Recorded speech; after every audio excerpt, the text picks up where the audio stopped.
Hola, profe, buenas noches. Muy buenas noches, señorita.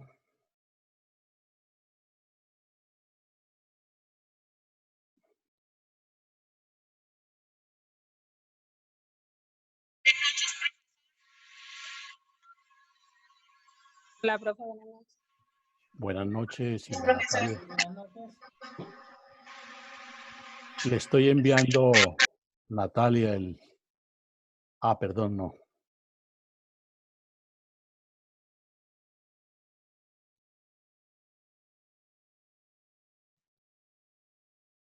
Le estoy enviando el link, Natalia. ¿Ya lo...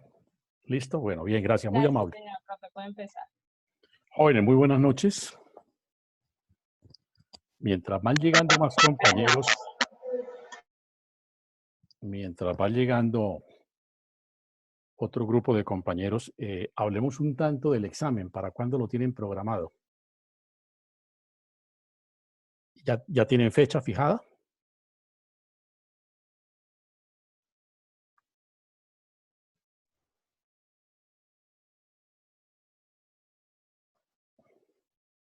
Profe, regáleme un segundo, busco el cuadrito que nos dio la universidad, yo lo tengo por aquí a la mano.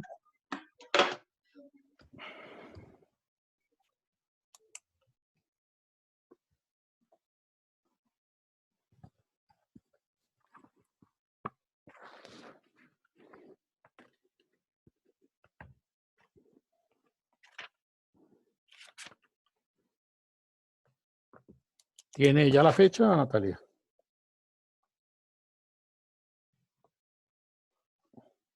El viernes sería el viernes 29 de mayo sería el último parcial con el doctor Murillo. Entonces, ¿quién me ayuda con un calendario, por favor, esa semana? El 29, entonces, con el profe sería el 25, doctor, 25 de mayo. 25 de mayo es festivo. ¿El 25 de mayo es festivo? Sí, yo no tengo ningún inconveniente en hacerlo, pero pongo de presente, pues para que después no tengamos dificultades. Sería el 27, ¿no? Pero no sé si como el 27 tienen otra materia, no sé si se les cruza. Por eso quería preguntar esta noche de una vez eso, porque hay que... Profe, es que, o sea, si lo, sería el 27, pero como el 25, pues efectivamente es festivo, porque ya la verdad, pues sería esos dos, no sé qué dirán mis compañeros. Pues el festivo estamos todos los días. Pues sí. ¿Festivo qué, perdón? Estamos todos los días. Estamos en festivo 2 meses. Yo creo que alguien se equivocó con los deseos de Navidad. ¿Quién fue? Ya estoy admitiendo, es que se entran todos al tiempo y no los puedo admitir a todos. Bien, hay que tomar una decisión sobre ese particular, ¿no? Para efectos de poder programar el examen. Entonces, buenas noches. Buenas noches. Les agradezco que por tarde del miércoles ya tengan un consenso en el grupo sobre la fecha. Si ustedes determinan que el 25, que es un día lunes, que supuestamente tenemos clase, pero como es festivo, pues en principio pensaríamos que no, pero si toman la decisión de que lo hagamos el 25, de mi parte... Profe, y el miércoles anterior al 25, es decir, el miércoles 20. El miércoles 20. Señor. De este miércoles en 8. El problema está en que la universidad tiene un horario establecido. Sí, fue madre, este miércoles en 8 sería. Sí, porque es que dice que la semana de parciales es del 25 al 30. Y el 25 sería festivo, entonces no sé. Recuerden que nosotros tenemos dos días de clase a la semana con el profesor. Sí, miércoles entonces programarla para el lunes, después de introducción al énfasis. Es que es festivo, Dieguito, el 25. Entonces tocaría el miércoles. Mira, el miércoles no, por eso, perdone, sí, sí, tienes razón, el miércoles con Manuel. Me imagino junto al parcial del doctor Manuel, sí. Y así se le da manejo entonces al tema de la fecha del festival. Profe, ¿el parcial será de la misma forma que nos hizo el anterior? No, Por- no, no es igual. Ah, no. porque si fuera así, pues yo no tengo problema en que sea el lunes festivo, pues. Es decir, el anterior fue que les dejé un trabajo, un ejercicio para que resolvieran en Semana Santa, creo, y listo. No, esta vez vamos a hacer un parcial. Yo les voy a dar 25 preguntas de selección múltiple. Ujú. ¿Qué comprende el examen? Todo lo que vimos en el semestre. Entonces, para que quede de una vez claro eso, todo lo que vimos en el semestre entra al examen. El examen son 25 preguntas. Yo les doy 5 opciones. Ustedes marcan la que consideran correcto. Yo coloco el cuestionario en la plataforma. El cuestionario tiene las instrucciones, por eso necesito que me precisen el día y la hora, porque en ese día y a partir de la hora que acordemos, en ese momento se abre la posibilidad de contestar. Y le damos un tiempo, máximo 45 minutos, y se cierra al minuto 45. Es decir, que quien no lo envió en los 45 minutos quedó por fuera de la evaluación. Entonces, por eso es que quiero con tiempo tener claro, que tengamos claro mejor, esa condición de la evaluación para que no se nos presenten dificultades, para que ustedes también puedan organizar sus asuntos y prepararse de la mejor manera. Centenario 16. Ah, no, si uno quiere, pero por lo general. Profe, yo considero que si es posible el lunes festivo está bien, no sé. Mi nombre es No hay Elizabeth. ningún inconveniente. Yo lo que sí necesito es que haya el consenso, Para mí también está bien tomen la el lunes. decisión, pero una decisión Y yo también pienso y salimos de eso y no se nos cruza con el de la otra materia el miércoles. sería lo ideal. Tengan en cuenta que nosotros también, o sea, el lunes anterior, o sea, el lunes 20, ya tenemos también parcial con el profesor, con el otro profesor, entonces mejor aprovechemos ese lunes festivo, es más, que podemos hacerlo de otra manera, ¿no? Entonces, Natalia, le voy a pedir un favor. ¿Aló, me oyes?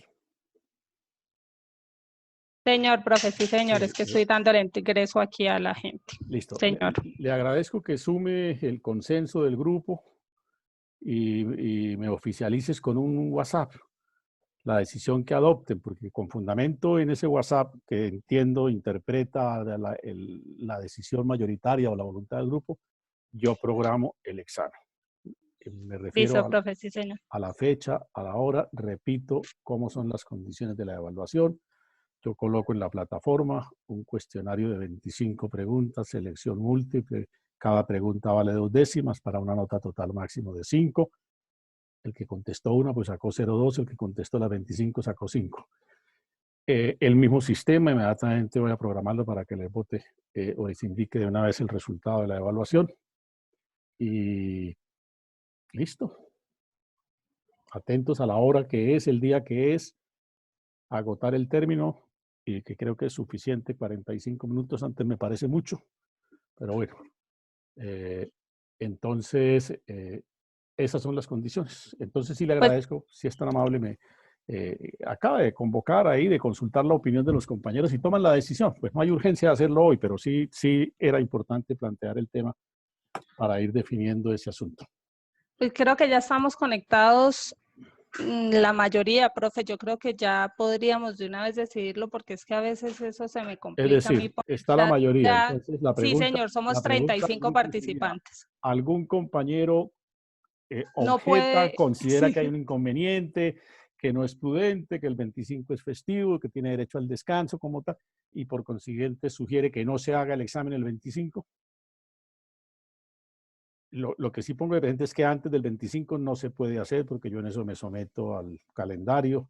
El doctor Vázquez ha sido siempre exigente en que actuemos dentro del calendario, por manera que lo hacemos ahí. Profe, y es que la semana antes ya sería la otra semana. Es No, decir, será otra la semana y de todas maneras las 3, 4 clases que nos quedan necesitamos aprovecharlas para redondear un poco, sí, un par de señor. conceptos. Profe, una pregunta. Doctor, buenas noches. ¿Habría la posibilidad, si su merced pudiera considerar que no fueran 25, sino 20 preguntas? Es que hago 25 porque a 2 décimas me suma 5 en total. ¿Sí? Doctor, Ok. buenas noches. Yo, Buenas noches. personalmente, por la fecha no tengo problema, ¿sí? Pero de pronto el tiempo de la evaluación, sí. La situación mía es que yo soy policía y creo que hay otro compañero que está también ahí. Dependiendo del turno que nosotros tengamos ese día, pues nos da la disponibilidad para hacer el parcial ese día de pronto en esa hora, ¿sí? De pronto, si se hace el 25, pues que sea más el tiempo que se da a la evaluación. No, yo eso sí lo tengo claro, el tiempo es suficiente para responder. Entiendo que pueda tener alguna dificultad por razón de su ocupación laboral, pero si no lo puede hacer en ese momento, pues tocará hacer otra evaluación en otra oportunidad. Pero realmente el tiempo sí es ese. Más tiempo no hay en principio razón para concederlo. Es decir, que quede abierto la plataforma 6 horas, no. Eso es absolutamente imposible. Entonces no hay ningún inconveniente. Si por alguna circunstancia usted no pudo, le justificó a la universidad que no pudo presentarse en el momento, yo no tengo ningún inconveniente en hacer una evaluación distinta. Por eso no se preocupe. Bien. Lo otro es que no olviden los trabajos que tenemos pendientes de notas de seguimiento. Yo ya empecé a recibir algunos trabajos. No estoy seguro si de este curso ya me han llegado algunos, pero ya estudiantes de otros grupos han empezado a hacerme llegar los trabajos. Eso hay plazo hasta esta semana. Les agradezco pues que nos dejen coger la noche con eso. Bien. ¿Alguna otra inquietud? ¿Alguna pregunta? Profe, Sí, profe, es entonces que yo queda no, para ese día. no alcancé a escuchar cuánto tiempo es el que hay para el parcial. El parcial está programado para máximo 45 minutos. Entonces, creo que es un tiempo más que suficiente, porque eso son seleccionar de las opciones que se le da. Si el estudiante tiene alguna claridad, responde en menos de 45 minutos. Si no tiene claridad, se le pueden dar 3 días y no responde. Eso es muy sencillo. Cuando uno ha estudiado, ha preparado el tema, pues resuelve con mucha más solvencia, con más facilidad. Si no ha mirado los apuntes y o no tiene iniciativa o idea del tema, sí es muy difícil responder, así se le dé todo el tiempo que sea. Entonces, en eso es clara la condición del examen. Bueno, ¿alguna otra inquietud o iniciamos la charla correspondiente? Yo, profe. Cuénteme. Profe, buenas noches. Buenas noches. Buenas noches, compañeros. Profe, es que el parcial del corte anterior, a mí se me pasó y pues se cerró. Entonces, pues quería preguntarle, a ver de pronto si existe alguna posibilidad de bueno, a ver, queda a disposición suya, qué Profe, tenía qué que pena, yo hacer o me cuál meto era la acá. situación. Yo me meto, profe, fueron los 2 compañeros que usted me solicitó Sí. conseguir, que eran Pedro y Jimmy, Fabián Torres, que es el que está hablando. Yo a Jimmy no lo tengo, o sea, no sé, él me confirmará si están los grupos. Yo pregunté en los grupos de WhatsApp porque yo no tengo el teléfono de él. El día que su merced me dijo que tenían hasta las 12 para entregarlo, que eran Pedro y el señor Jimmy, que es el que le está diciendo. Yo de Pedro sí recibí trabajo ya, creo que él tiene la nota ya reportada en el sistema. Pero del señor Jimmy Torres Duitama, ¿es el segundo apellido, si no estoy mal? Sí, señor. Listo, lo recuerdo muy bien, sobre todo por su segundo apellido, porque por supuesto por la ciudad uno lo recuerda con más. Sí, Sí, compañera, qué pena, profe. Hasta ahora, primer contacto que tengo con usted, pues hay que suplir esa nota. Entonces, ahí no hay sino 2 opciones, señor Jimmy. O yo le indico un trabajo para que lo presente esta semana, o usted se la juega y hace el último corte que le valga por el segundo también. Porque ya no tenemos opción de más. Toma la decisión, le comunica a la señorita Natalia, o la señora Natalia, perdón, y ella me indica, y si la decisión es un ensayo máximo de 5 hojas, yo le hago llegar el tema por conducto de ella, tan pronto ella me reporte qué decisión tomó. ¿Listo? Listo, profe, no hay problema. Con mucho Bueno. Gracias, muy amable. Perfecto. Disculpe Bueno, pues, la molestia, no, señor, profe. no se preocupe. Bueno, jóvenes, reanudemos la charla que nos quedó en suspenso la clase pasada. En suspenso me refiero en desarrollo el tema de los derechos reales de que se habla en el derecho romano, puntualmente dijeron los romanos, el derecho de las cosas o el derecho de los bienes. Tuvimos ocasión de definir qué entendieron los romanos por cosa, qué entendieron por bien, por supuesto.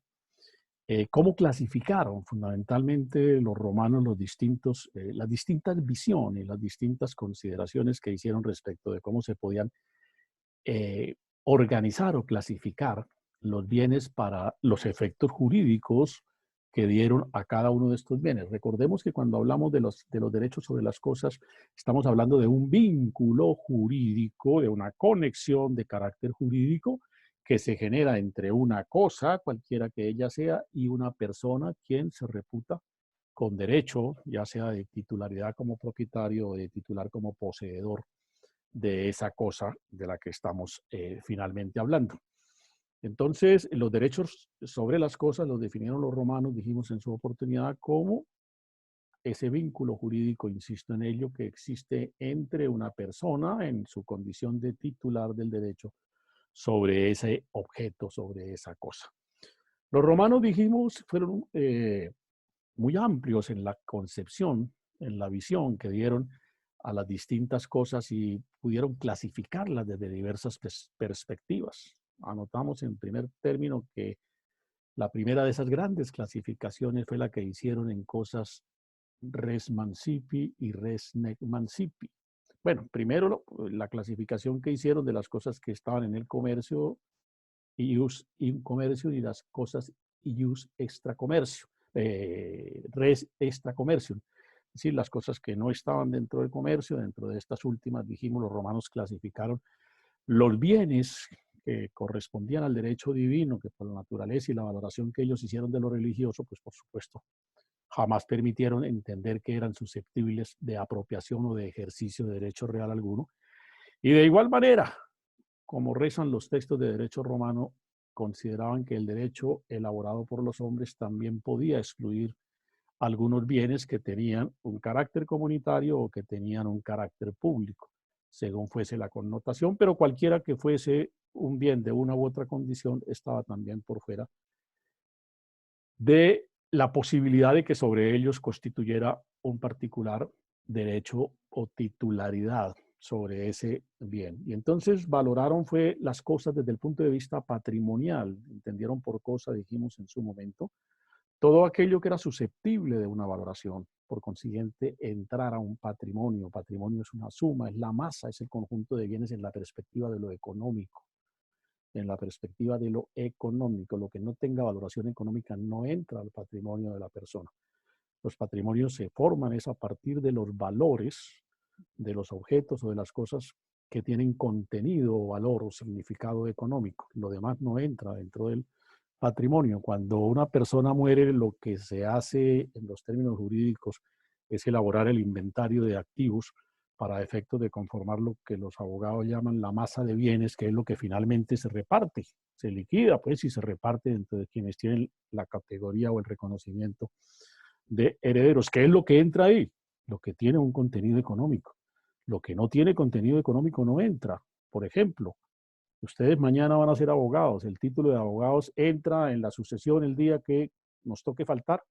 No, no entra porque eso no tiene valoración económica. ¿Sí? ¿Qué entra? La silla, la mesa, el carro, la casa que tengan, la finca, el ganado, en fin, los yates, las haciendas en Nueva York, lo que ustedes quieran. Pero lo que no tiene valoración económica, pues no entra al patrimonio. Eso lo pusieron muy claro los romanos y desde entonces nos hemos venido guiando bajo esa pauta, bajo ese presupuesto.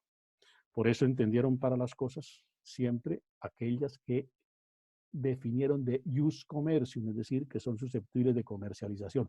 Y lo que es susceptible de comercialización es obvio entender que tiene que tener un valor, porque de resto es imposible, absolutamente imposible que ese bien pueda ser objeto de una transacción, de constituir sobre él un derecho. Derechos reales son todos derechos de contenido económico, de contenido patrimonial. Entonces eso está perfectamente claro. Y a partir de ahí, estoy haciendo una recapitulación de la última charla, pues los romanos clasificaron, decimos, en diversas perspectivas, bajo distintos puntos de vista, las cosas, en una visión por lo demás creativa realmente, ¿no? Hoy en día aparentemente se nos presenta como muy fácil ese tipo de clasificación, pero para aquel entonces, dadas las condiciones, la creatividad de los romanos es realmente admirable. Llegar a hacer tanta gama, tanta variedad de clasificaciones de las cosas. En cosas res mancipi y cosas res nec mancipi. En cosas, dijimos la segunda clasificación, muebles e inmuebles.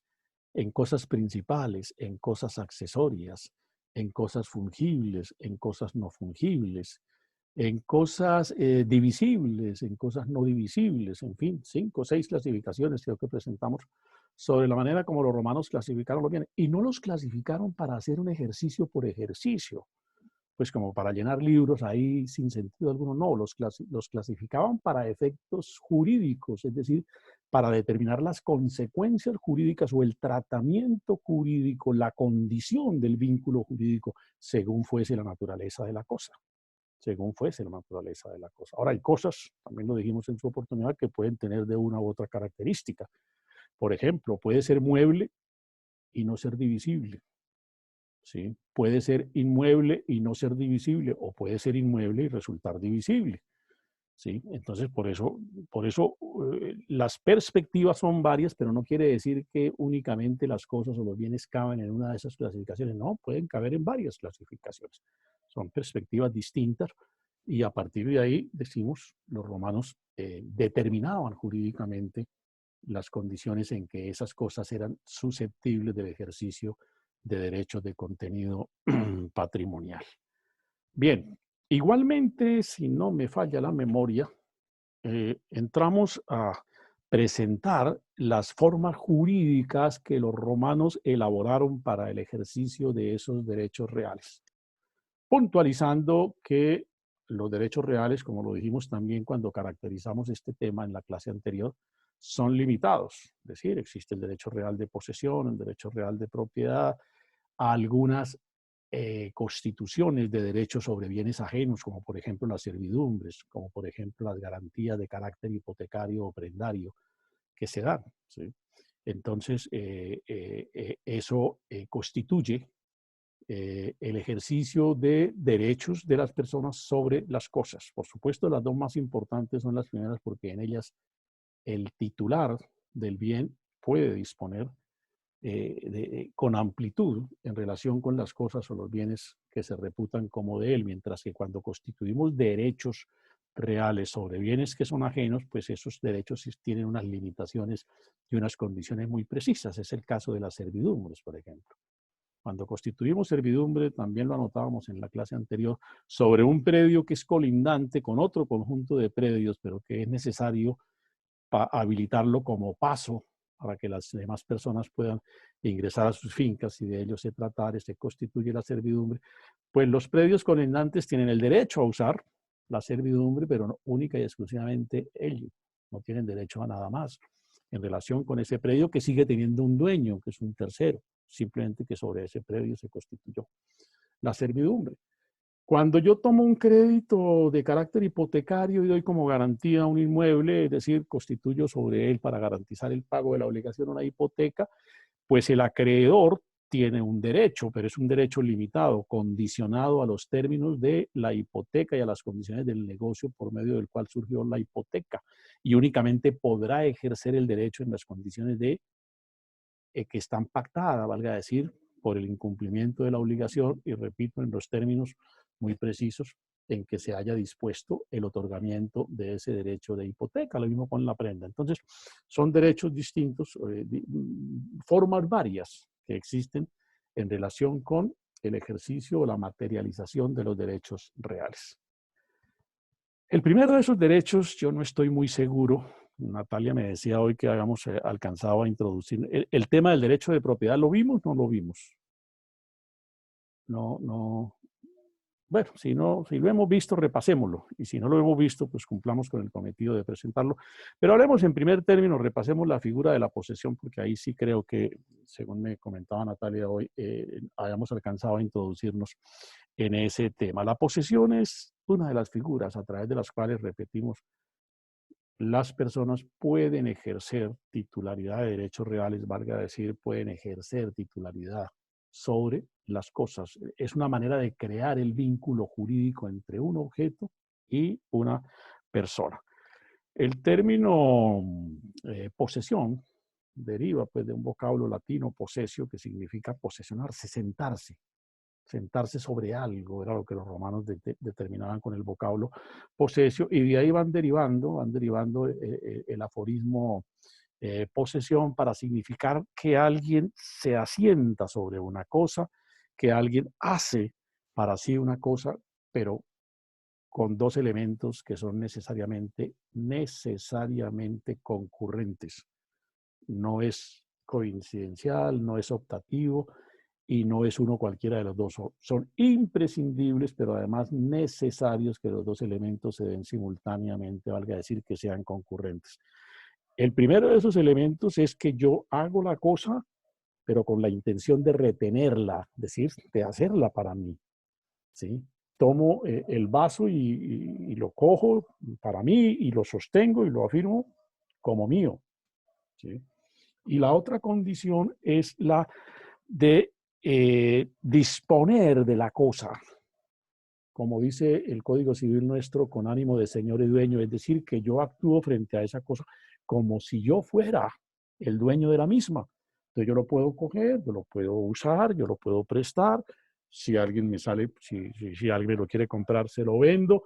Bueno, puedo disponer, actúo frente a la cosa como si fuera el dueño. Si estamos hablando de un fondo, de una heredad, de una finca, de un predio inmueble, pues actúo frente a la cosa, la tengo, la poseo, la ocupo, dispongo de ella, puede que no la ocupe necesariamente viviendo ahí, pero la puedo arrendar, actúo como si fuera el dueño, me beneficio de la cosa porque yo la puedo explotar, recojo los frutos, puedo sembrar cultivos, puedo vivir en el predio, lo puedo arrendar si quiero y además puedo vender el derecho de posesión en un momento determinado, ¿sí?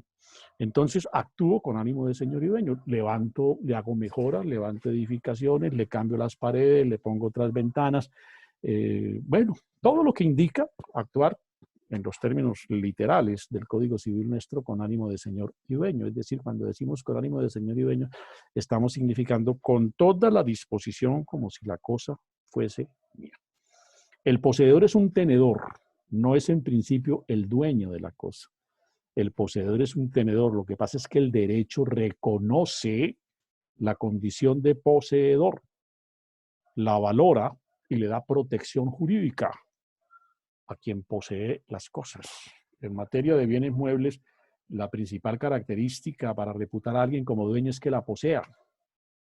Por eso decíamos un tanto contradictoriamente y recordando a un viejo profesor mío que afirmaba que no hay mejor dueño de las cosas que el ladrón porque él las posee. Lo que pasa es que el otro elemento lo descalifica, ¿no?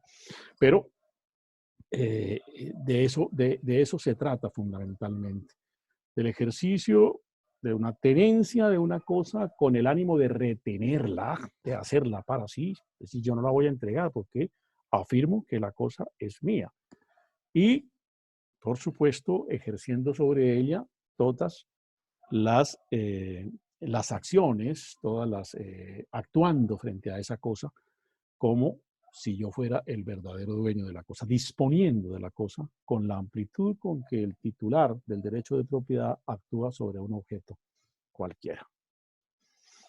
Y ahí distinguíamos por ejemplo, el arrendatario de un inmueble tiene la cosa, pues por supuesto, si no se le entrega el inmueble no puede disfrutar del arrendamiento, pero ¿podrá afirmar que es poseedor? No, no puede afirmar, a menos que comience a ejercer una posesión de mala fe y comience a afirmar que es de él y comience a negarle a su propietario la condición de propietario como tal y comience pues a expresar, pero esa sería una posesión de mala fe que en ningún momento dado tendría protección de carácter jurídico, ¿no? A pensar que porque no le pague el arrendamiento se va a hacer la cosa, no.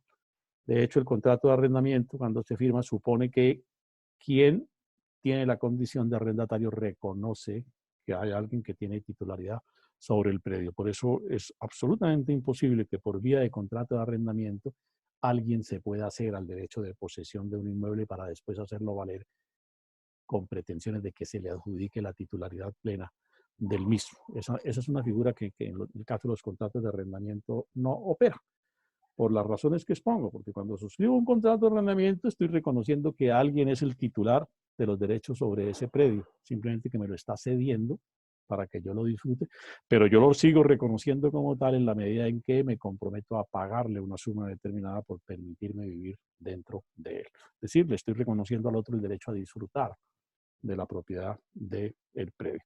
Pero distinta la eventualidad de una finca que por una u otra circunstancia está abandonada y yo llego allá y me asiento y comienzo a orar y a edificar y a construir y a explotar y a reputarme dentro de la zona como el dueño y a asumir los compromisos que como dueño se pueden derivar del predio, a título de ejemplo, pagar impuestos, qué sé yo, las obras de acondicionamiento que en un momento dado el predio requiera, la instalación de los servicios públicos que fueran necesarios, en fin, todas las obras que un dueño ejerce y todas las acciones que el titular de la propiedad puede ejercer sobre un predio cualquiera. Bien, decíamos que en el derecho romano hay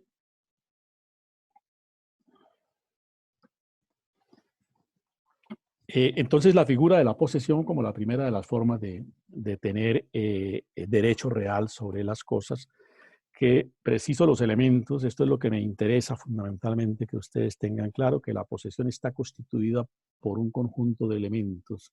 El primero es la tenencia de una cosa, de un objeto, cualquiera que él sea. Puede ser mueble o inmueble. Sí. Puede ser divisible o indivisible, puede ser corpóreo, puede ser principal, es decir, eso ya es otra. Es la tenencia de una cosa, pero tener una cosa acompañado de dos elementos decimos que deben ser concurrentes. ¿Sí? El afirmarla para mí, el manifestar que yo soy el dueño, el tener la intención de retenerla, por eso del contrato de arrendamiento no se puede derivar la alegación de una posesión, porque yo no tengo la intención de retenerla para mí, de hacerla para mí, sino la disfruto en cuanto negocié el derecho a disfrutarlo, pero no estoy afirmando que yo soy el dueño del predio. Y el segundo de los elementos es el que ya enunciaba con alguna insistencia, poder ejercer frente a ese bien o frente a esa cosa, todas las acciones que me reputen como si yo fuera el dueño de ese objeto o de esa cosa. El corpus, ¿sí? El corpus, decían los romanos, es el elemento objetivo o material del derecho de posesión. El derecho de posesión tiene dos elementos para ordenar mejor la idea. El primero es un elemento de carácter material, que se expresa en lo que los romanos llamaban el corpus, es decir, el ejercicio de un control o de un poder físico de la persona sobre la cosa. No es un poder teórico, es un poder físico, real, material, tangible, perceptible, ¿sí? Que yo ejerzo sobre una cosa, fenómeno que los romanos llamaban el corpus, el cuerpo, si se quiere. Y el otro es un elemento de carácter subjetivo, que es lo que denominan los romanos el animus possedendi, es decir, el ánimo o el deseo de poseer, de hacer para sí la cosa, que no es otro, que no traduce otra cosa distinta que la intención o la voluntad de la persona de tener la cosa con el propósito de retenerla para sí, ¿sí? Yo ponía a título de ejemplo, porque eso sí es muy común entre nosotros, cuando digo entre nosotros es los que nos desenvolvemos de alguna manera en el mundo de los libros, es prestar libros, ¿no? Uno presta un libro y al que se lo prestó, ese no devuelve el libro después. Y ejerce derechos y actúa frente al libro como si fuera el dueño y además le afirma a uno, yo el libro no se lo voy a devolver. El libro ya es mío y se perdió el libro. Eso es muy, muy común y muy frecuente cuando uno presta los libros. Entonces, reitero, para adquirir la posesión, que es la primera forma de materializar el derecho real, el primero de los vínculos jurídicos que las personas pueden establecer frente a las cosas es poseerlas. Para materializar ese derecho de posesión es necesaria la reunión de esos dos elementos. Uno solo no basta. Se requieren ambos porque la ausencia de uno cualquiera de ellos, permítanme una expresión, deja coja la figura. Y si la deja coja, pues es imperfecta. Me refiero en términos jurídicos, por supuesto. ¿Sí? Si la deja coja, es imperfecta en términos jurídicos. Queda afectada de uno de los elementos que es imprescindible. Por ello, en la posesión deben concurrir los dos elementos. Los romanos distinguieron dos tipos de posesión, dijimos también en la clase pasada, si mal no estoy. En primer lugar, lo que llamaron la posesión justa e injusta. Pues la posesión puede ser justa o puede ser injusta. ¿Cuándo la posesión es justa? Cuando yo me hago a la tenencia de la cosa, sin afectar, sin perjudicar a nadie. Cuando digo sin afectar o perjudicar a nadie, quiero decir sin afectar a quien pueda ser su dueño, sin afectar a quien pudo haber sido el anterior poseedor de esa cosa, ¿sí? O de ese objeto. Entonces yo me hago a la tenencia de la cosa. Llego a un predio que está abandonado hace 15 años. Me hago ahí, me instalo ahí, primero con un cambuche y al mes ya comienzo a hacer un ranchito de paz y a los 3 años ya tengo una casa construida y voy ejerciendo actos de señor y dueño. ¿He perjudicado a alguien? No. Era un bien que estaba en completo estado de abandono. Ahora, la posesión es injusta, por supuesto, en el sentido contrario. Cuando yo me hago a la cosa causando daño a otra persona que se reputa como propietario o como poseedor, la adquiero violentamente. Yo le quito el celular a la señorita, se lo saco del bolso y me hago a esa cosa. Por eso decía, el ladrón sí es poseedor, sí, pero con uno de los elementos inherentes al concepto de posesión para que sea justa, porque aquí hay una tenencia del objeto violenta que no es lícita, que el derecho no consiente. Cuando las cosas se adquieren de manera violenta o se adquieren clandestinamente, soterradamente, ¿sí? O una eventualidad, cuando me hago a la cosa con engaño, o el ejemplo que ponía del libro, me lo prestaron de buena manera, me lo facilitaron, présteme un libro, yo voy a la biblioteca de mi casa, saco un libro, se lo llevo, y después cuando yo lo pido, el libro no me lo devuelven, es decir, lo recibió en préstamo, ¿sí? Y me niego a devolverlo. Lo recibió en préstamo y me niego a devolverlo. Lo recibió en arrendamiento y se niega a entregarlo. Pues por supuesto habría una posesión de carácter injusto.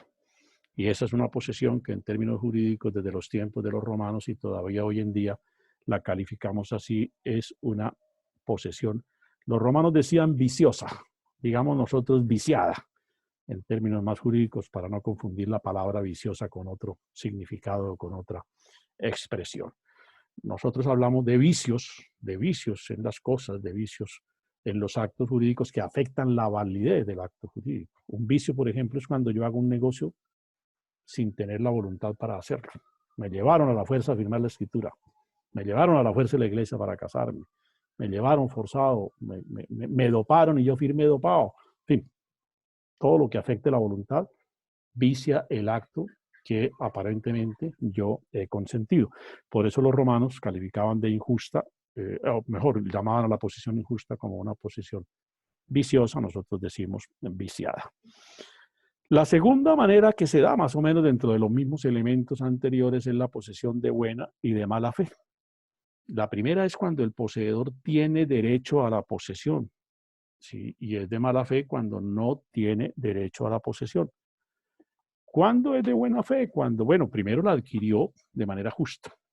Primero la adquiere de manera justa y en segundo lugar puede acreditar la condición de ser poseedor de buena fe, porque con el transcurso del tiempo, si no fue objeto de reclamación alguna, si no fue objeto de exigencia alguna que pretenda, de oposición alguna a la tenencia de la cosa, con el transcurrir del tiempo, él puede llegar a convertirse en propietario del predio. Eso es lo que acontece. Ese es finalmente el efecto de la posesión, que yo puedo, con el transcurrir del tiempo, las legislaciones de los distintos estados pues, pueden fijar tiempos prudenciales. Entre nosotros creo que está en el término de 10 años. Yo puedo al cabo de los 10 años ir al juez, y esos son procesos que se ven frecuentemente, sobre todo en los juzgados municipales. Seguramente muchos de ustedes van a ser primeramente jueces municipales y se van a encontrar con procesos de esta naturaleza, en donde los campesinos, pues de buena fe, porque entre ellos hacen negocios de palabra ahí conversados, o que se murió don Pedro hace 60 años y ahí viven y viven y viven y viven. Finalmente alguien pues dice, yo voy a demandar para que me adjudiquen. Y va ante el juez y le pide, y le dice, señor juez, yo hace 60 años estoy aquí, yo lo he explotado, yo he vivido, todo el mundo me conoce como dueño. Sírvase citar a don Pedro, ¿no? Que don Pedro ya murió, sírvase citar a los herederos de don Pedro para que se oponga. Y finalmente, si no hay una oposición que prospere, pues ¿qué hace el juez? Me declara propietario, yo me registro como propietario, ahí sí me convierto ya no en poseedor, sino en propietario de ese predio. Entonces, el poseedor de buena fe tiene esas condiciones, tiene esas características. Ahora, eso en la eventualidad en que finalmente mi pretensión está encaminada a que se me adjudique la titularidad plena del predio. Cuando hablo de titularidad plena del predio me estoy refiriendo al derecho de propiedad, que es el mayor de los derechos o el mayor de los vínculos jurídicos que podemos constituir sobre las cosas. Entonces, pero también puede acontecer que siendo yo poseedor justo y de buena fe, se me presente el dueño. Me diga, hombre, yo sí, por X y Z razón, ese predio lo tengo en estas condiciones y usted lo ha ocupado, pero ese predio es mío, yo lo reclamo, yo lo exijo que me lo devuelvan. Trabamos un proceso judicial si es que no hubo un acuerdo sobre el particular y ese proceso judicial puede terminar reconociéndole a quien figura en documentos como dueño tal condición, reivindicándole la condición de dueño y dejando al tenedor, digamos en ese sentido, en el aire, en cuanto no le prospera sus alegaciones de posesión. Pero si eso llegara a ser así, pues ¿cuál es la consecuencia? Todo esto que estoy hablando no solamente está previsto de alguna manera en el derecho nuestro, sino que viene de los tiempos de Roma. Yo estoy hablando como si estuviéramos en Roma. Lo que pasa es que eso, lo advertí, ha repercutido en la legislación nuestra casi que de manera calcada, casi que de manera trasplantada, pues sin mayores cambios, sin mayores variedades, ajustes mínimos, ajustes muy pocos o variaciones, digamos, o actualizaciones, si ustedes lo quieren, del derecho romano al derecho de hoy, pero en su estructura, este régimen de los derechos reales, lo decía en la clase anterior, es tal vez el capítulo del Código Civil que tiene todavía más fidelidad y más pureza a lo que fue el derecho romano. Porque en el régimen de personas sí subsisten algunas instituciones, pero los cambios han permitido unas concepciones un tanto diferentes. La sola figura del matrimonio, por ejemplo, que hoy en día es permitido hasta entre parejas del mismo sexo, para los romanos esto era absolutamente inconcebible. En materia de obligaciones, en materia de contratos, nosotros giramos sobre unas escuelas novedosas. Pasamos los tiempos, aunque el Código Civil tiene elementos del derecho romano y está hecho sobre la base del derecho francés. Bueno, don Andrés Bello, el redactor del Código Civil, tenía esa inspiración. Hoy en día, si ustedes miran, bueno, lo van a ver a lo largo de los 5 años de carrera, sobre todo cuando lleguen al tema de las obligaciones y contratos, que las tendencias en materia de interpretación, porque las normas siguen siendo las mismas de hace 100 y pico de años, el Código Civil no ha cambiado aquí. Hemos tenido siempre el mismo Código Civil, es anterior a la Constitución de 1886. Si ustedes quieren, no ha sido fácil cambiar ese Código Civil por el peso que tiene, por la fuerza conceptual, el arraigo de sus disposiciones, ¿no? Lo digo, en materia de derechos reales estamos todavía en Roma. Pero en materia de obligaciones, por sobre todo de obligaciones, hoy el derecho civil gira más sobre las concepciones alemanas. Sí, son la misma norma, sí, pero con una interpretación, con una valoración de la escuela alemana, de los teóricos alemanes. Entonces, digamos, todo ese espíritu romanista ahí puede haber cambiado un poco, aunque las disposiciones en buena parte siguen siendo en su gran estructura inspiración del derecho romano. Pero entonces digo, para volver un poco al cuento de la posesión, ¿cuál sería el efecto de que si yo soy poseedor justo y de buena fe y se me presenta reclamación por parte del titular del predio o de alguien que dijo haber sido anterior poseedor y trabamos un pleito judicial y finalmente digo el pleito judicial me es adverso? Pues que en tanto soy poseedor justo y de buena fe, está bien, estoy obligado a entregar el predio. Si esa fue la decisión del juzgado, el juzgado tendrá los soportes probatorios y los análisis jurídicos y las disposiciones en las que se fundamenta para tomar una decisión de esa naturaleza, pero ese fallo, reconociendo la condición de poseedor justo y de buena fe, ordena primero que se me reintegren a mí como poseedor en tales condiciones todas las inversiones, todos los gastos, todo lo que yo apliqué para el mantenimiento, la conservación, las mejoras, el cuidado, el desarrollo del predio. Sí, yo lo encontré. Eso era un pegujal, como decimos en mi tierra, ¿sí? O sabana, como dicen en otras partes. No era sino sabana, y resulta que yo llegué y le metí pasto braquiaria, le hice cercas eléctricas y lo optimicé para la explotación ganadera. Correcto, yo devuelvo el predio, pero todas esas inversiones, y de un ranchito que había de paja hice una casa de cemento de 4 pisos y le hice piscina y todo lo que ustedes me los tienen que reintegrar. Me los tienen que reintegrar. Que yo pagué los impuestos durante 8 años, me tienen que reintegrar esos valores. Que pagué la valorización que me correspondió porque se hizo la carretera, me tienen que reintegrar esos valores. Segundo, como yo soy poseedor justo y de buena fe, no estoy obligado a reintegrar el valor de los frutos que me produjo la explotación del predio. Ah, que yo lo exploté, ¿sí? Que yo llegué y ahí había, imaginemos no que yo sembré, sino que llegué y había un cultivo y yo lo seguí explotando y me hice a los frutos y gané plata con esos frutos, los hice para mí. No estoy obligado a reintegrar el valor de esos frutos, por el contrario, están obligados a reintegrar, perdón, no estoy obligado a reintegrar el valor de esos frutos. No estoy obligado a reintegrar el valor de esos frutos. Y ahí también una parte importante, si bien se me obliga a restituir al predio a quien, según el juez o la justicia, exhibió mejor derecho o mejor título para que se le reconociera como tal el derecho real sobre el predio, no estoy obligado a entregárselo, sino hasta el momento en que a mí me paguen lo que yo tengo aplicado en el predio. Es decir, yo puedo seguir ejerciendo la posesión sobre el predio. Ah, no, que me lo entregue, que yo después le pago. No, no estoy obligado. A mí págueme, tráigame la platica que me corresponde y yo con mucho gusto inmediatamente le entrego. Porque mientras, a la luz de la legislación romana y a la luz de la legislación nuestra actual, mientras no me restituyan lo que yo invertí en ese predio, no se puede hacer efectiva la orden de entregar estoy hablando de un inmueble en este caso. Pero también podría ser frente a un bien de carácter mueble. Cuénteme. ¿En ese caso también aplica los 10 años o en ese caso sí puede ser menos tiempo? ¿En cuál caso? En el caso de que, por ejemplo, lleguen, encuentren la finca y estén explotando los cultivos. Claro que aplica el término de la es decir, si en el transcurso de los 10 años se hace la reclamación, pues se interrumpe el derecho, así se interrumpe, digamos, la titularidad de la posesión. Si la reclamación es para allá al año 15, pues ya no hay nada que hacer, es decir, no es ni procedente la acción contra quien tiene el derecho de posesión. Me refiero a que la reclamación de un tercero que dice tener mejor derecho como dueño o como anterior poseedor se haga dentro del término en que es procedente formular la reclamación. No sé si esa sea la inquietud suya. Entonces, el dueño podría llegar y decirme, mire, cuando yo dejé el predio ese abandonado, usted llegó hace 8 años y yo tenía ahí un cultivo de papa. Bueno, digamos que la papa es un cultivo, no es permanente, es perenne. Tenía un cultivo de aguacates, que es un cultivo permanente, ¿cierto?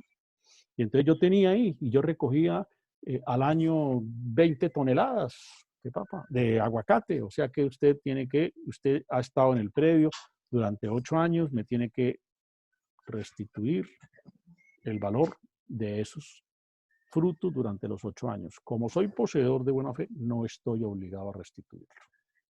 No estoy obligado a restituirlo. Todo lo contrario, yo podría decirle, yo conservé esos árboles de aguacate, para eso le invertí abono, le invertí, como dicen en mi tierra, fumigo, es decir, insecticidas, todo ese tipo de cosas. Entonces, más bien págueme usted a mí porque yo, gracias a mi acción, le he preservado eso y le he mantenido el valor a su predio. Si eso no fuera así, sería un enriquecimiento injusto, lo cual el derecho tampoco lo consiente. Por eso es que se determina que solo en la medida en que se me cancelen las inversiones que yo apliqué de buena fe, en cuanto yo me consideraba de buena fe, ¿sí? Y llegué al predio sin causarle daño a nadie, se considera y se valora ese hecho, se dice, entonces restitúyasele al señor lo que allí aplicó.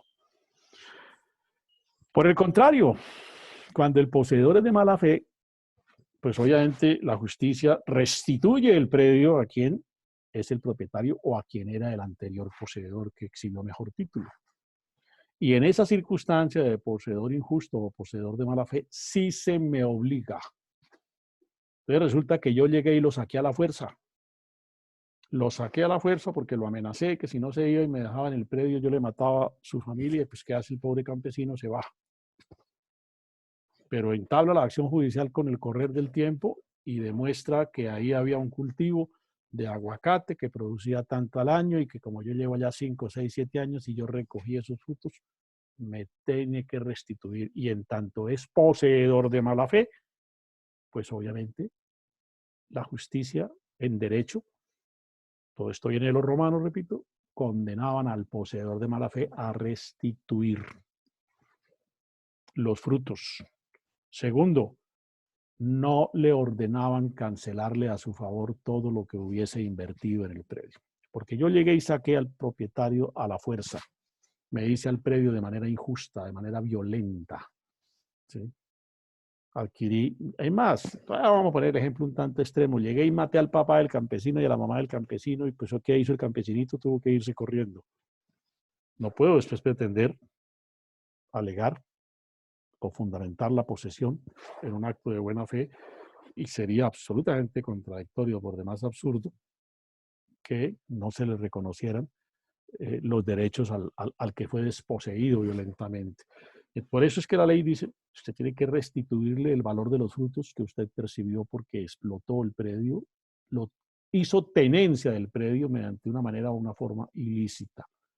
Segundo, bueno, señor juez, yo lo restituyo, sí, pero como yo, señor juez, le invertía esto 1.000 millones de pesos, dicen los chinos de ahora con una sabiduría a veces impresionante, de malas. Esa plata la perdió. La perdió porque usted fue poseedor de mala fe, tenedor de mala fe y el derecho no le puede amparar esa circunstancia. Usted sabía cuál era la condición en que se había hecho a la tenencia de ese predio y por consiguiente todo lo que allí aplique está viciado de ilicitud y en consecuencia el derecho no le puede reconocer esa circunstancia. ¿Sí?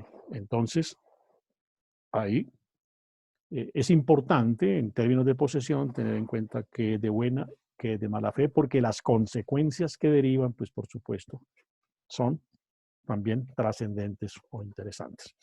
La segunda gran forma es el derecho de propiedad. Derecho de propiedad que no creo que tenga mayor dificultad para su comprensión conceptual, porque creo que lo decía aquí en la clase pasada tal vez, o en el otro curso. ¿Quién no ha tenido algo? ¿Quién no ha tenido algo? Al menos un bolígrafo hemos comprado en alguna tienda, ¿sí? Una camisa, lo que ustedes quieran. De alguna manera hemos ejercido propiedad, por insignificante que sea la cosa o el objeto. Sobre algo hemos ejercido la propiedad. Y hemos percibido en vivo, hemos tenido la sensación, la experiencia de saber qué implica ser propietario de una cosa. Decía hace un instante que la propiedad es el máximo de los derechos reales. El máximo de los derechos reales. Digamos que en términos de amplitud, de dimensión, es superior a la posesión, porque la posesión es la tenencia con ánimo de señor y dueño, pero es que en la propiedad yo tengo el título. No solamente tengo la posesión, sino tengo el título que me acredita como el dueño de esa cosa. Los romanos dijeron que para poder hablar de el derecho real de propiedad había que acreditar 3 elementos.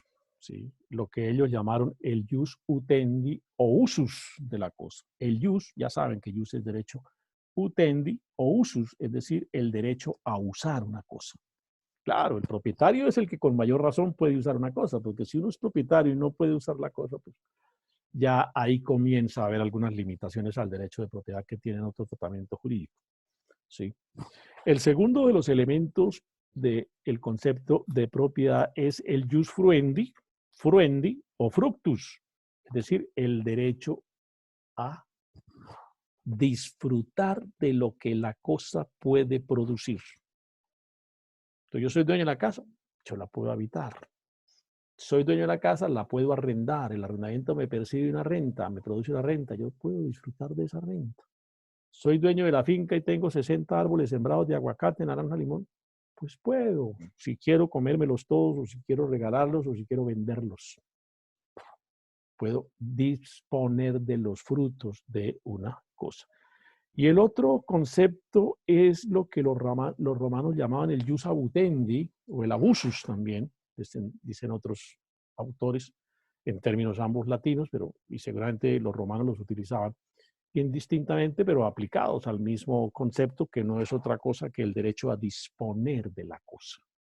La puedo regalar, la puedo vender, si es un carro lo puedo pintar de verde, de rojo, pues obviamente creo que hay unos trámites legales, pero haciendo esos trámites legales le puedo cambiar el color, si es lo que quiera hacer frente a la cosa. Si tengo una casa, le puedo poner una alcoba, 2 alcobas si me caben, 3, le puedo poner un baño en cada alcoba, le puedo dar un solo baño, le puedo hacer 3 cocinas, lo que a bien tenga, porque el concepto de propiedad implica el poder disponer de la cosa. Ese es uno de los elementos cuando hablamos del ánimo de señor y dueño en la posesión, de que se habla, que yo disponga de la cosa como si fuera el dueño. A eso se refiere el concepto de ánimo de señor y dueño. Y aclaramos también en su momento que el concepto del abusus como elemento integrante o el jus abutendi como elemento integrante del concepto de propiedad no significa el derecho a abusar de la cosa. No, ese no fue el alcance, ese no es el alcance que tiene la expresión abusus en el derecho romano, porque ahí se crearía una especie de paradoja jurídica, una especie de antinomia, pues que el derecho terminará protegiendo un abuso. El derecho no protege abusos, el derecho nos ampara contra los abusos. Entonces no podríamos decir de que el propietario de la cosa tiene derecho a abusar de la cosa. En cuanto abusa, se extralimita, y en cuanto se extralimita, va más allá de sus derechos. Y eso no lo protege, y eso no está comprendido dentro del concepto de la propiedad. Cuando hablamos del abusus a que se referían los romanos, es el derecho a disponer de una cosa. Entonces, son esos los 3 elementos que integran el concepto de propiedad. Ahora, los romanos pues no fueron tampoco, a pesar de que estamos hablando de hace 2000 y pico de años, no fueron, ya vislumbraban que de propiedad en términos absolutos, como un derecho ilimitado, no se podía hablar. De que había circunstancias que ponen, digamos, diques, barreras, que le ponen hasta cierto momento una limitación al ejercicio de los derechos de propiedad. Aquí dijimos que, por ejemplo, en materia de edificaciones tenían que guardar unas distancias. ¿Okay? Los predios, en materia de linderos, por sobre todo en materia de linderos, los romanos no podían aplicar el derecho de propiedad hasta la raya, hasta exactamente la raya del lindero, sino que tenían que guardar unas medidas antes de llegar al lindero, ¿sí? Y son de alguna manera criterios y conceptos que hoy en día se utilizan, sobre todo para construcciones en materia o en predios aledaños a los ríos, o a las playas, o a las costas, o a determinados accidentes geográficos o circunstancias geográficas entre las cuales el legislador puede establecer, digamos, algún tipo de limitación como manera de proteger no solamente el bien o el elemento natural, sino la misma construcción y por ende la vida misma de las personas. También establecieron, por ejemplo, la posibilidad de expropiar. Sí, claro.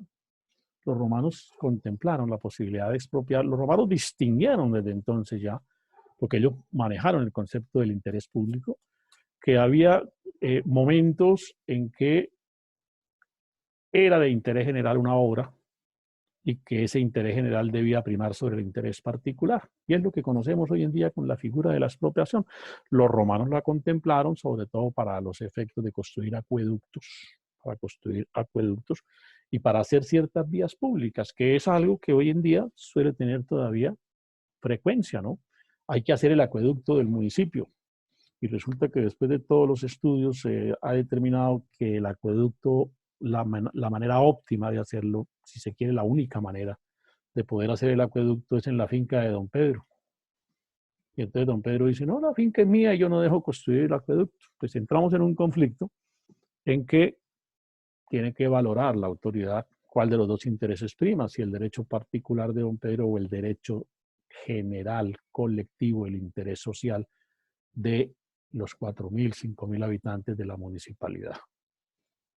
Y entonces, como prima el interés general, eso lo vislumbraron los romanos, consagraron la figura de la expropiación, es decir, la fuerza del imperio aquí hablamos hoy de la fuerza del Estado, saca del patrimonio del titular ese predio, lo despoja de la titularidad de ese predio para poderlo aplicar a la construcción o la realización de la obra que se ha considerado de importancia para la, digamos, subsistencia o para el desarrollo mismo de la sociedad, de la municipalidad, de la colectividad o del grupo humano en cuyo favor se está obrando. Puede no ser un acueducto, puede ser la necesidad de construir una escuela, puede ser la necesidad de construir una vía que le permita al pueblo tener un carreteable para su comunicación, en fin, cualquiera que sea la circunstancia que por supuesto debe valorarse en el factum, es decir, en el conjunto de los hechos que en un momento dado se presentan. Eso lo valoraron los romanos, por eso establecieron límites como el derecho de la expropiación.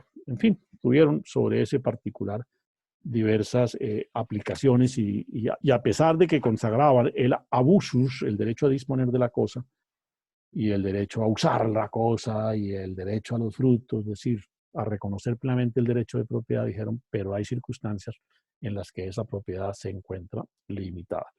Y ese derecho a la expropiación, pues por supuesto, es un derecho que está consagrado en las legislaciones de todos los estados demoliberales del mundo.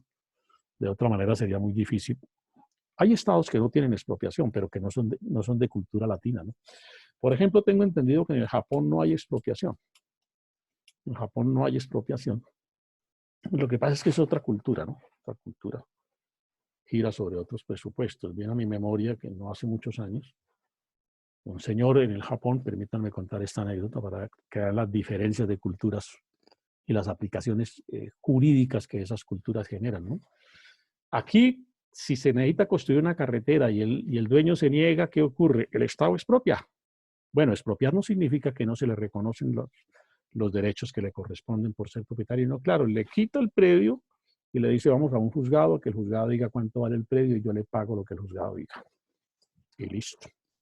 Se zanja así porque expropiar no significa desconocer el derecho a la propiedad total del bien, simplemente que se saca el patrimonio para aplicarlo a la obra de interés general, pero a ese titular hay que reconocerle el valor de ese predio.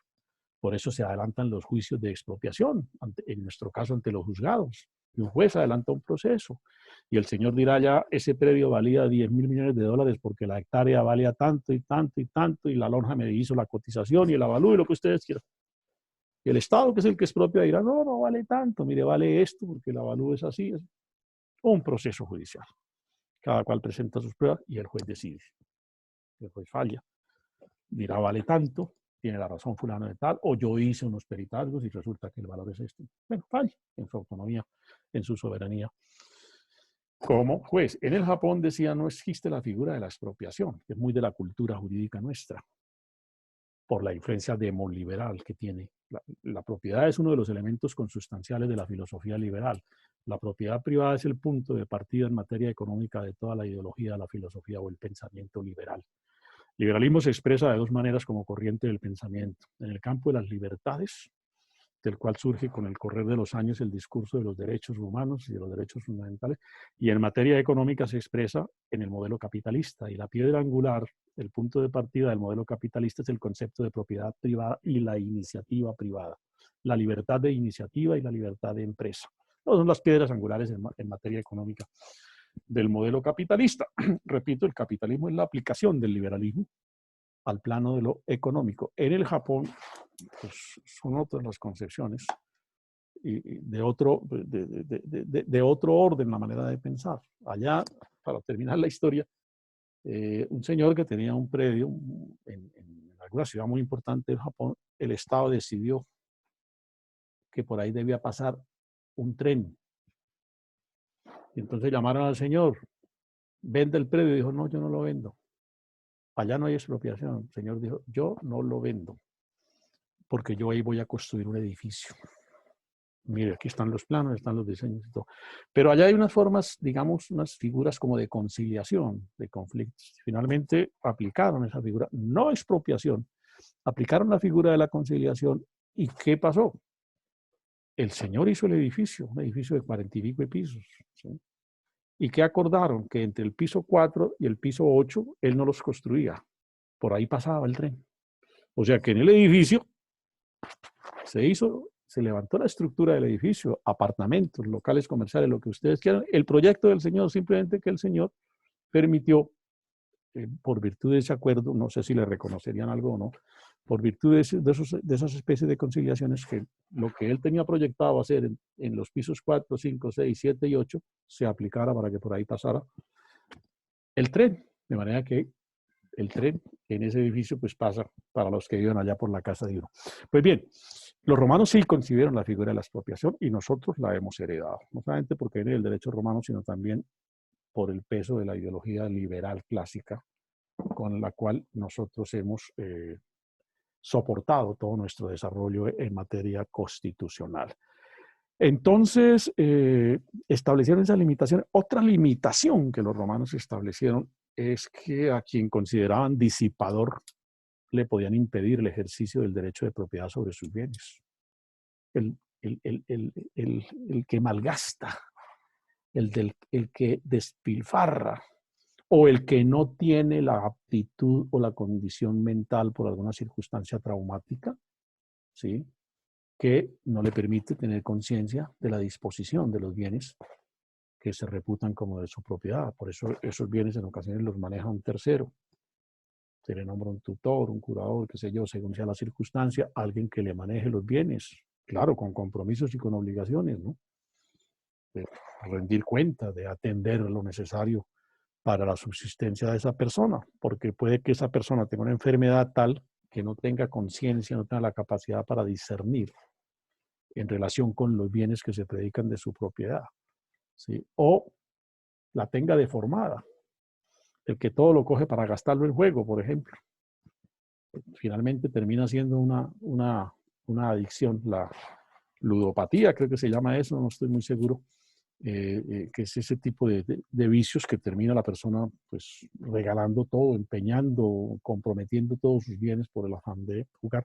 Frente a ese tipo de personas, frente a esa relación de esa persona con los bienes, los romanos entendieron que se podían establecer ciertas limitaciones a ese derecho de propiedad, y eso subsiste hoy en día también dentro de nuestros estatutos, dentro de nuestros códigos de carácter civil. Bueno, los romanos hicieron una regulación muy extensa de las formas de adquirir la propiedad, de los procedimientos a través de los cuales se podía perfeccionar el título en materia de derecho de propiedad. Pero los romanos distinguieron, por ejemplo, que entre los bienes muebles y los bienes inmuebles debía haber un régimen jurídico diferente para efectos de acreditar la propiedad de los inmuebles o la propiedad de los muebles. Y esa es una condición que también se nos ha legado jurídicamente, la hemos heredado, y por eso, insisto, de un bien mueble se reputa dueño a quien lo posee, ¿sí? Se reputa dueño a quien lo posee. Yo tengo este vaso y en tanto yo lo tengo, se me reputa como dueño, salvo que alguien venga y se me oponga. Me digan, no, señor, ese vaso es mío, aquí está la factura, yo lo compré en tal parte, aquí tengo los testigos, me costó tanto, y entramos en una litis, y si él tiene mejor prueba que la que yo puedo exhibir en cuanto yo digo, yo lo tengo, es mío, pues por supuesto, podría reivindicársele el bien a ese tercero. ¿Cómo se materializa? Yo quiero vender el vaso, alguien me lo quiere comprar, no lo vendo, por supuesto, pero ¿quién lo quiere negociar? Lo negociamos. ¿Cómo se materializa el negocio? ¿Cómo se perfecciona? Dice el derecho civil. Yo entrego la cosa y a mí se me paga lo que he vendido. Los bienes muebles, el negocio se perfecciona con la entrega de la cosa. Negociamos un carro, yo le entrego el carro, usted me entrega mi plata y listo. El negocio quedó consolidado. Más, se puede pactar la entrega el pago del vehículo, del bien que se está negociando por cuotas, pero desde que yo lo entregue como tal, el negocio ha quedado, digamos, en términos iniciales perfeccionado. ¿Se puede resolver después? Sí, porque si el otro incumple, pues yo puedo pedir que el negocio, por supuesto, se resuelva. Pero en materia de inmuebles, los romanos sí dijeron, los inmuebles tienen que tener un diferente. Los romanos dijeron, un inmueble es un bien de una categoría diferente a los bienes muebles. Recuerden ustedes que cuando hablamos hace 8 días de la clasificación en bienes muebles e inmuebles, dijimos que los inmuebles, ¿sí?, tenían una connotación, ¿sí?, en el derecho romano por el valor económico y por el significado que en el proceso económico romano tenían los predios, las fincas. Roma fue una sociedad agropecuaria y las heredades o los fondos rurales, pues, por supuesto, eran fondos de producción y en ese orden de ideas tenían una gran consideración y un gran valor. Y entonces por eso los romanos empezaron a pensar en figuras distintas para cuando se negociara un bien inmueble, crear una distinción en relación con la operación comparada con el bien mueble. Por eso decía, hay que tener un conjunto de requisitos. Y eso es lo que de alguna manera hoy en día opera. Yo para vender un carro necesito hacer escritura, no. Para vender un libro, no. Para vender una empanada, no. Para vender nada que tenga la condición de mueble. Los carros lo que pasa es que están sujetos a registro por el impacto de orden público que tiene el comercio de los carros, ¿no? Y por eso se reputa dueño a quien aparece en la tarjeta de propiedad, que es el certificado de registro de la titularidad del vehículo. Pero en relación con los inmuebles, dijeron, para que el negocio se perfeccione, no basta la entrega de la cosa, que sí es el elemento característico del negocio en los bienes muebles. Decía hace un instante, el negocio se perfecciona con la entrega de la cosa. Listo, con la entrega de la cosa. Pero con los bienes inmuebles no, dijeron los romanos. Hay que hacer unos trámites adicionales. ¿Puede entregar el predio? Sí, pero ahí el negocio no está agotado, ni acabado, ni perfeccionado. Debe acompañarse un conjunto de solemnidades. Esas solemnidades que los romanos idearon en su momento, guardadas proporciones, es a lo que corresponde hoy con los trámites de escritura pública. Un bien inmueble, la única manera de enajenarlo, de disponer del derecho de propiedad en términos de abusos, es decir, de disponer de la cosa, si es que la quiero vender, enajenar, regalar, ceder, donar, quiero sacarla de mi patrimonio, tiene que hacerse por virtud de escritura pública.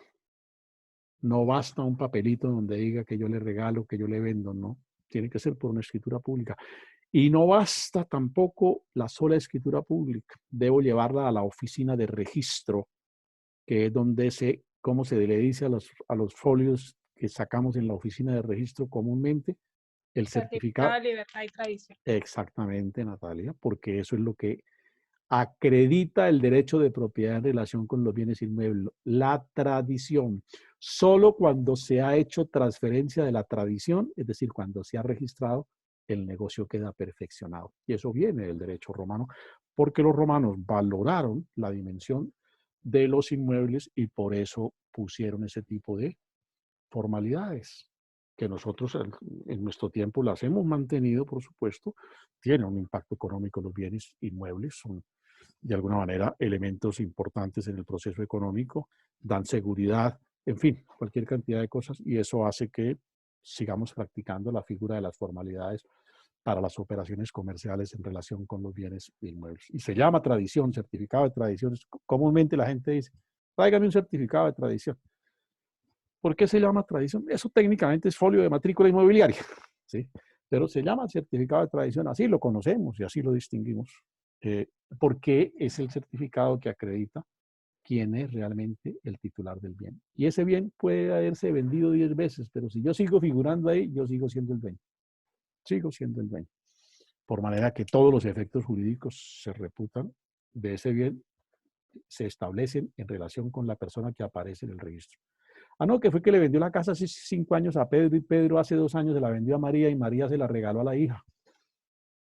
De malas. Sigue siendo el dueño y él responderá, digamos, en materia tributaria, pero él, en tanto es titular, tiene también los derechos que del concepto de propiedad se derivan de ese predio. Bien, con estos elementos, digamos, un tanto genéricamente planteados, ya decía hace un instante, por supuesto que los romanos desarrollan, el discurso jurídico de los romanos no se queda en estas enunciaciones de carácter general que yo he hecho. Yo aquí lo que he pretendido hacer, dadas las circunstancias del curso, es la enunciación, digamos, de los elementos centrales, característicos, la identificación de las más importantes figuras del derecho romano. Ustedes lo desarrollarán en sus cursos de derecho civil pues ya aplicado a la legislación colombiana, naturalmente, de manera mucho más extensa. Aquí lo que estoy, repito, es haciendo una enunciación de los elementos trascendentes del derecho romano con sus características, digamos, más notorias o más determinantes. Por eso pues, si me extendiera realmente en cada una de estas figuras del derecho romano, terminaríamos haciendo un curso de derecho civil, que eso es lo que ustedes cumplen en otras asignaturas bajo la dirección de otros muy respetables profesores. Pero eso es lo que ustedes desarrollan. Entonces, digo, con la enunciación de estos elementos, ya vimos el estado de las personas, con estos conceptos que desde la semana pasada hemos venido tratando, que esta noche he repasado, para que les quede todavía con más fresca la idea en materia de derechos reales, pues doy por concluido ese segundo gran tema del derecho romano. Los romanos, dijimos, se ocuparon de tres grandes estados: el estado de las personas, el estado de las cosas, y nos queda el estado de las acciones, que equivale hoy a lo que llamamos derecho procedimental o derecho procesal. Los romanos no hablaron de derecho procesal, lo trataremos en la próxima clase, pero sí crearon lo que llamaron el derecho de las acciones, que equivale hoy en día, se equipara a lo que nosotros llamamos en el lenguaje jurídico de nuestro tiempo el derecho procesal o procedimental. Ese es el tercer gran capítulo del estado de cosas jurídicas en la sociedad romana, y también en elementos, o de una forma muy sucinta, en la primera de las grandes fotografías que podemos tomar al derecho de las acciones, desarrollaremos el tema en la próxima clase, diremos en qué consisten las clases de acciones, cómo eran los juicios en Roma, y en sus elementos, digamos, más notorios, característicos. No voy a entrar en detalle, pues, en los códigos de procedimientos romanos, porque, pues, por supuesto, no se trata de eso. Ese es el tema que nos queda para la próxima clase, valga decir, para la del miércoles. Aspiro a agotar el tema el miércoles. La otra semana, una visión general del derecho romano, ya no visto así como tan segmentadamente, sino una macro. Cómo valoramos el derecho romano y cuál es el impacto del derecho romano en las sociedades de hoy. Y finalmente, en la otra última clase, quiero hacer unas anotaciones muy también generales sobre el concepto de Estado de Derecho hoy en el mundo moderno. ¿Sí? Entonces, estos son los temas que nos quedan para cerrar, digamos, el capítulo, el temario del semestre. Y sobre todo esto, pues haremos la evaluación correspondiente. ¿Alguna pregunta, alguna inquietud? Doctor, una preguntita. Cuénteme, señor Rojas. Cuando se habla de expropiación en Colombia, ¿siempre se llega a un acuerdo económico con el propietario o hay algún caso, no sé, como estilo en Venezuela, que la expropiación le quitaron y ya? No, aquí se exige primero agotar la vía del acuerdo. La vía del acuerdo, aquí es necesario, aquí para que haya expropiación debe demostrarse que no hubo acuerdo con el propietario del predio, ¿no? Entonces, debe primero agotarse todo ese procedimiento, no hubo acuerdo, entonces el Estado sí procede. En Colombia es una la expropiación tiene una particularidad, es una figura en la que operan las tres ramas del poder público. Aquí es donde ese principio de que las tres ramas del poder público actúan coordinadamente para que se cumplan los fines del Estado, opera de una manera, por lo demás, muy clara, ¿no? El Estado es como un carro. Está conformado por partes, nosotros decimos por ramas del poder. La rama legislativa, la rama ejecutiva y la rama judicial, reza por ahí el artículo 113 de la Constitución. Pero eso no significa que cada rama sea independiente, vaya por aparte. No, todas actúan armónicamente. Tienen independencia, sí. Tienen autonomía, sí. Son soberanas, sí. Pero actúan armónicamente, porque el Estado es uno solo. Y si no actúan armónicamente, pues sería muy difícil que el Estado pudiera cumplir los fines para los cuales fue creado. ¿Por qué lo comparo con un carro? Porque un carro, las llantas son independientes del sistema eléctrico. Sí. No tiene ninguna relación funcional. ¿Sí? El motor es diferente de otro componente de los carros. ¿Sí? Los carros que son un conjunto de piezas, todas armonizadas, para que el carro tenga un óptimo rendimiento. Por eso, digamos, corresponden, yo en estos temas no soy muy ducho, tal vez ustedes manejan mejor, algunos de ustedes, estos conceptos, ¿no? Eso que llaman la relación. Sí, el engranaje del carro, pues cada carro, de acuerdo a sus particularidades, tiene un sistema de regulación, de armonía, ¿no? No se le puede poner a un carro de 1000 centímetros cúbicos de poco cilindraje, pues, digamos, la transmisión, como dicen, de un camión de 30 y pico de toneladas, porque no funciona. Ni a un camión de 30 y pico de toneladas le podemos poner la transmisión de un carrito de 1500 centímetros cúbicos, porque no funciona. Entonces, es la perfecta, a pesar de que tienen independencia las piezas, es la perfecta armonía de todas lo que le da el mejor rendimiento del carro. Suelo decir yo, de pronto me lo han oído ustedes en oportunidades anteriores, que si algo enseñan las carreras de Fórmula 1 es esto, que me parecen aburridosísimas por lo demás, pero que enseñan que todo el arte está en afinar el carro de manera que todo funcione perfectamente armonizado, ¿no? Porque eso es lo que le da al carro la posibilidad de el mejor rendimiento. Pues así es el Estado. El Estado opera de una manera armónica y cuando esa armonía se da de una manera satisfactoria, el Estado puede cumplir su fin. En materia de expropiación, para ser más concreto frente a su inquietud, ¿qué hace el Congreso? El Congreso dice en qué eventos se puede expropiar. Mediante una ley, el Congreso define qué es de interés público, qué es de utilidad social para los efectos de la expropiación. No es que cualquier cosa se pueda expropiar como tal, no. En una ley, el Congreso ha dicho, mediante leyes, el Congreso dice en qué eventos se puede expropiar. ¿El Congreso expropia? No.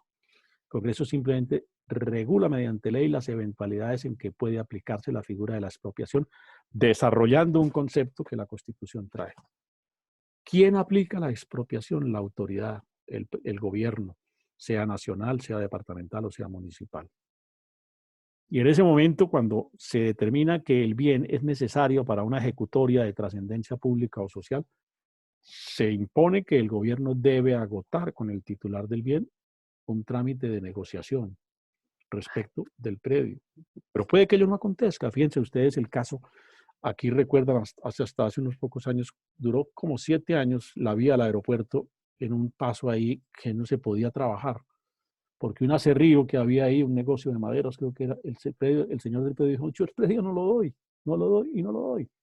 ¿Qué tuvieron que hacer? Someterlo a un proceso de expropiación que duró 6, 7 años. Esa carretera duró, pues por 200 metros no se pudo terminar durante 6, 7 años porque el señor se negó a negociar, seguramente pedía un valor que no era, en fin. Y solamente cuando se agotó el proceso judicial que resolvió el conflicto, pudo el Estado terminar la vía pública. Entonces, la segunda intervención es la de que el Estado decreta la expropiación. Pues el alcalde, el presidente o el gobernador, según la autoridad que fuere de este orden. Y el tercer poder público, que es la rama judicial, ¿cómo interviene? Si el conflicto se va para allá y el juez, tal y como lo decía hace un instante, dice, mire, el Estado debe pagarle al señor la suma de tanto. Ese es el precio que consideramos justo.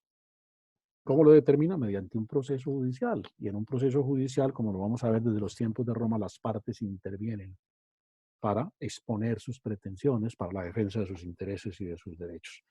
Entonces, en esos términos hay que entender el derecho a la expropiación. En Colombia existe, pero como la garantía fundamental es el derecho a la propiedad, expropiación no es atropellar. Es que en los regímenes dictatoriales es diferente. En los regímenes donde no hay un concepto, digamos, armónico de democracia en ese sentido, porque ¿qué hacía el señor de Venezuela? El señor de Venezuela salía los domingos por la mañana a un parque y miraba allá, ¿este edificio de quién es? De fulano, exprópienlo. Pues de eso ya es una figura totalmente dictatorial. La expropiación existe, sí. Es eventual en el Estado de Derecho, sí, pero como es posible en el Estado de Derecho, está sometido a unas normas de derecho, donde regula, porque la expropiación no es atropello contra el que es titular del predio. Bueno, jóvenes, ¿alguna otra inquietud? ¿Alguna otra novedad? Entonces... Profe, una pregunta. Cuénteme.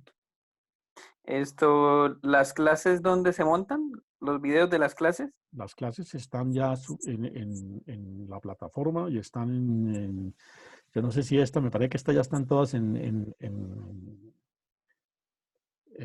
YouTube, como que es. ¿En YouTube? Sí, en YouTube. Gracias. Ahí las pueden mirar, pero en la plataforma también están.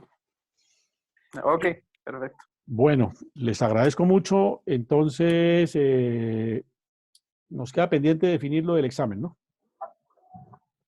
Ustedes hacen el consenso. Sí, Natalia, señor. por favor, Natalia, le agradezco que me oficialice. Usted que me sirve ahí de coordinación con el grupo como excelente monitora. Profe, creo que todos dijeron que para ese día, pero tenían la inquietud del horario. Si podría hacerse de pronto, no sé si sea posible de pronto en horario de la mañana, que quedemos sí, ya claro. desocupados pues para descansar el resto del día. Y no, Perfecto. no Por, sé, por mí no hay ningún problema. pero eso sí ya a juicio de todos, porque ya no, pues es festivo, pero creo que hay gente que trabaja ese día, entonces Por eso le digo, no. colabóreme con el consenso de grupo. Lo que usted determine, el consenso o el grupo determina ahí por consenso y le agradezco que me oficialice, porque el mensaje que usted me envíe, en ese me soporto yo para programar el examen, para no Listo, aparecer profe. imponiéndolo sin consultar al grupo. Sí, Entonces, claro. ustedes hagan allá sus deliberaciones, toman una decisión, ejercen la democracia y lo hacemos con fundamento en lo que ustedes me dispongan. No hay ningún problema. Listo, profe. Muy buena noche para todos. Les agradezco su presencia, su participación y nos veremos dentro de 2 días, el próximo miércoles. Gracias, Muchas profe. gracias, profesor. Gracias, Pues gracias, buenas muy noches. amable. Gracias, muy amable. Bueno, Hasta luego. Profe, que que estén muy descanse. bien. Ay, yo te iba a preguntar. Silvia. Chao,